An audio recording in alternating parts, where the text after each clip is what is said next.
नमस्कार, जनभावना टाइम्स में आपका स्वागत है। आपके साथ मैं हूं अंकिता और मैं हूं गार्गी। आइए देखते हैं टॉप 25 खबरें।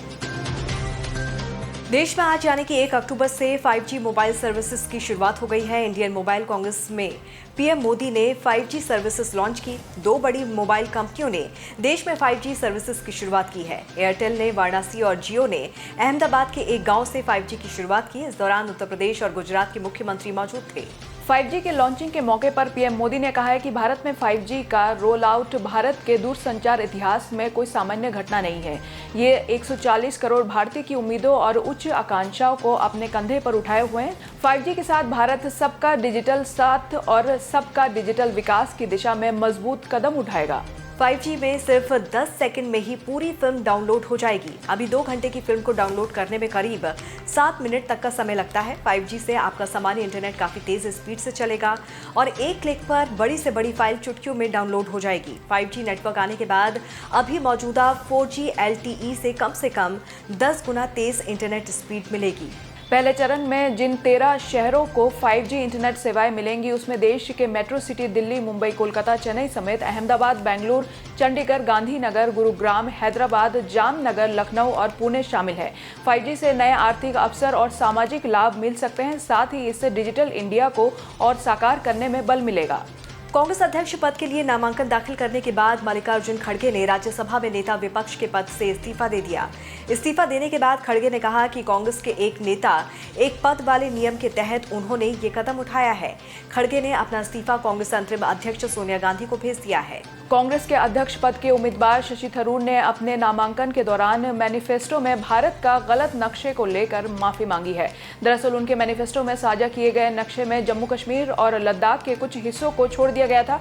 ट्विटर पर उन्होंने लिखा है कि कोई भी जानबूझकर ऐसी चीजें नहीं करता है। वो स्वयं सेवकों की एक छोटी टीम ने गलती की और हमने इसे तुरंत ठीक कर दिया है। इस त्रुटि के लिए मैं बिना शर्त माफी मांगता हूँ। संघ प्रमुख मोहन भागवत को राष्ट्रपिता और राष्ट्र ऋषि बताने वाले ऑल इंडिया इमाम ऑर्गेनाइजेशन के प्रमुख डॉक्टर उमर अहमद इलियासी को अब फोन पर जान से मारने की धमकी मिल रही है।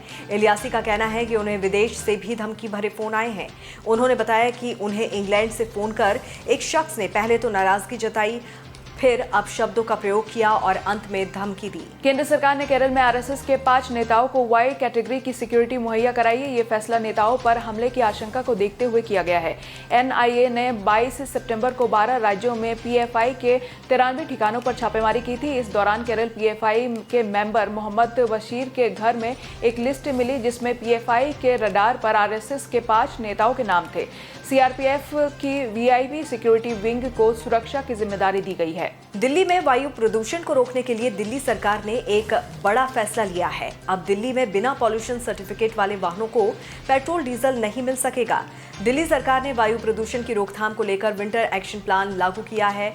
इसके तहत अगर आपके पास अपने वाहन का पॉल्यूशन चेक सर्टिफिकेट नहीं है तो आप ईंधन नहीं भरवा सकेंगे। दिल्ली सरकार का ये फैसला 25 अक्टूबर से प्रभावी हो जाएगा।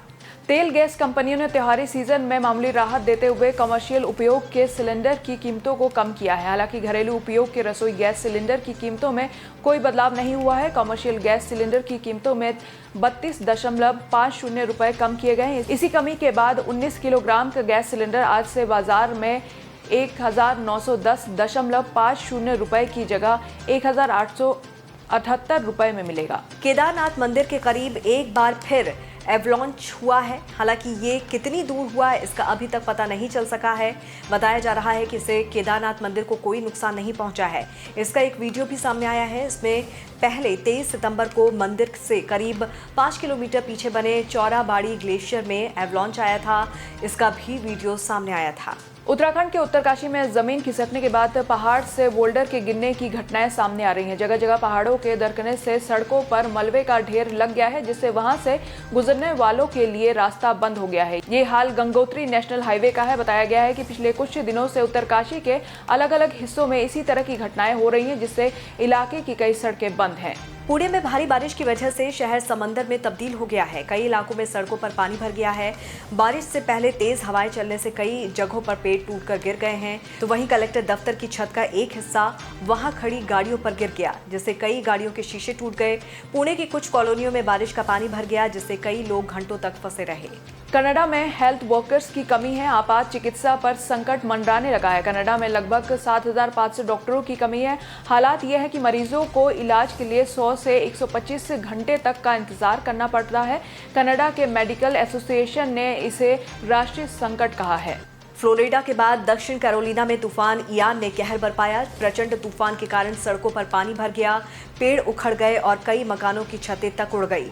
इससे पहले इयान की वजह से फ्लोरिडा में हजारों मकानों की बिजली गुल हो गई थी और कम से कम 17 लोगों की जान चली गई है। चीन के राष्ट्रपति शी जिनपिंग की कार्यकाल इसी अक्टूबर को खत्म हो रही है। 16 अक्टूबर को चीन की कम्युनिस्ट पार्टी की बैठक होगी, जिसमें अगले राष्ट्रपति को चुना जाएगा। शी जिनपिंग 2 बार राष्ट्रपति बन चुके हैं। यूक्रेन के 4 क्षेत्रों लुहांस्क, डोनेस्क, जेपोरिजिया और खेरसोन के रूस में विलय करने के खिलाफ 30 सितंबर को अमेरिका और अल्बानिया संयुक्त राष्ट्र सुरक्षा परिषद यूएनएससी में मसौदा प्रस्ताव लाए। 15 देशों को इस प्रस्ताव पर मतदान करना था। भारत इसे लेकर तटस्थ रहा और मतदान से दूरी बना ली। संयुक्त राष्ट्र की सिक्योरिटी काउंसिल में नॉर्ड स्ट्रीम की पाइपलाइन में लीकेज का मामला उठा तो यूरोप के देश रूस पर फूट पड़े। सभी देशों ने आरोप लगाया कि नॉर्ड स्ट्रीम में रूस ने धमाका किया है। संयुक्त राष्ट्र सुरक्षा परिषद में अमेरिका और यूरोप के देशों ने रूस को नॉर्ड स्ट्रीम कांड का जिम्मेदार ठहराया है। भारत और दक्षिण अफ्रीका के बीच T20 सीरीज का दूसरा मैच रविवार यानी कि 2 अक्टूबर को गुवाहाटी में खेला जाएगा। इस मुकाबले के लिए टीम इंडिया गुवाहाटी पहुंचकर अभ्यास शुरू कर चुकी है। आपको बता दें कि रोहित शर्मा की कप्तानी वाली टीम इंडिया ने सीरीज के पहले मैच में 8 विकेट से जीत दर्ज की थी। भारत ने 3 मैचों की सीरीज में 1-0 से बढ़त बना ली है। पाकिस्तान के पूर्व क्रिकेटर ने भारतीय गेंदबाज अर्शदीप सिंह की तारीफ की है। उन्होंने अर्शदीप को भारत का दूसरा जहीर खान बताया है। कामरान ने अर्शदीप की ये तारीफ हाल ही में दक्षिण अफ्रीका के खिलाफ उनकी गेंदबाजी को लेकर की है।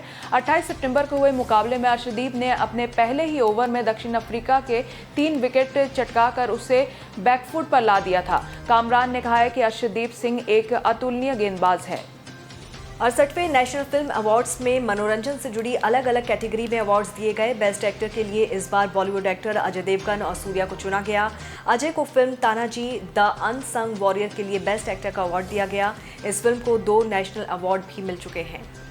68वें नेशनल फिल्म अवार्ड्स में बॉलीवुड की दिग्गज अभिनेत्री आशा पारेख को दादा साहेब फाल्के अवार्ड से नवाजा गया। आशा पारेख बहुत भावुक हो गई थी इस खास मौके पर और कहने लगे कि मेरे 80वें जन्मदिन से ठीक पहले मुझे ये सम्मान मिली, बहुत आभारी हूँ। एंटरटेनमेंट इंडस्ट्री के लिए एक और बुरी खबर सामने आई है। बॉलीवुड के सुपरस्टार सलमान खान के बॉडी डबल सागर पांडे का निधन हो गया है। माना जा रहा है कि सागर जिम में वर्कआउट कर रहे थे, तभी सीने में दर्द उठा। इसके बाद वो जमीन पर गिर पड़े। सागर की गंभीर हालत को देखते ही उन्हें अस्पताल में भर्ती करवाया गया, लेकिन डॉक्टर्स ने उन्हें मृत घोषित कर दिया। टेलीविजन का controversial reality show big boss 16 अपने नए सीजन के साथ वापस आ गया है। कलर्स टीवी पर आज बिग बॉस का प्रीमियर होने जा रहा है। अब अगले 3 महीने में टीवी से लेकर सोशल मीडिया और इंटरनेट तक ये शो की खबरें सनसनी रहेगी। प्रियंका चोपड़ा ने व्हाइट हाउस का दौरा किया और Democratic National Committee Women's Leadership Forum में अमेरिकी उपराष्ट्रपति कमला हैरिस के साथ बातचीत की।